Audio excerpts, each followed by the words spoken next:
Assalamualaikum Ustaz. Kami punya hutang di bank, tapi kami punya mobil yang bisa kami jual untuk melunasi hutang itu. Tapi suami tidak mau menjual mobil itu. Mohon penjelasannya dan doa untuk kami agar keluar dari riba. Ya, pertanyaan yang bagus ya. Kalau kita itu hutang di bank, itu jelas-jelas itu adalah riba, ya. Dan dosanya riba itu dosa besar. Termasuk diantara sebab-sebab kita mati dalam keadaan su'ul khotimah waliyazubillah. Nah, oleh karena itu, apa yang harus kita lakukan kalau kita sudah terlanjur terjadi? Bertobat kepada Allah. Lalu kembalikan. Caranya bagaimana? Caranya adalah jual aset. Ya, atau cari utangan tapi tanpa ada bunganya untuk kita menutupi yang di bank supaya nggak berlarut-larut. Karena masih berlarut-larut berarti berlarut-larut juga dosanya. Dan imbasnya serta konsekuensi daripada dosa yang dilakukan itu pasti akan terjadi. Nggak mungkin nggak. Kita ngelempar batu ke atas, gimana? Ke bawah. Ya.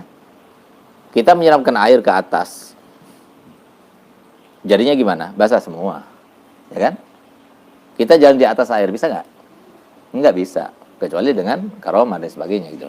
Nah ini terjadi, Fem. Sebab musabab itu selalu ada gitu. Ada api, pasti ada yang bakarnya, ya. Ada api, berarti ada yang terbakar. Nggak mungkin ada api tapi nggak ada yang terbakar. Dengan apa itu menyala api itu? Gitu. Itu harus terjadi di semacam itu, Fem.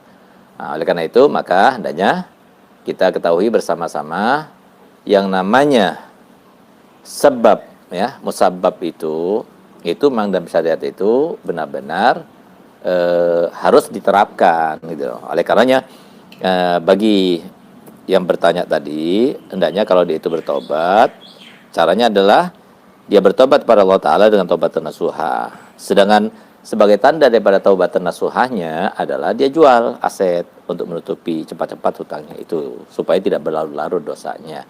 Karena kita nggak tahu kapan datangnya kematian itu. Jadi kita diperintahkan tubu ilallahi taubatan nasuha.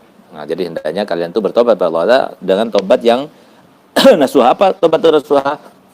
Selalu saya sampaikan, tobat nasuha itu adalah taubat yang memenuhi syarat 3 tambah 1 kalau terkait dengan haknya orang lain. Apa itu? Cepat-cepat kita tinggalkan dosa. Nah, itu cepat-cepat itu termasuk yang semacam ini ya. Kita jual aset kita untuk menutupi hutang itu. Kemudian kita itu berjanji untuk di masa yang akan datang tidak akan melakukannya lagi.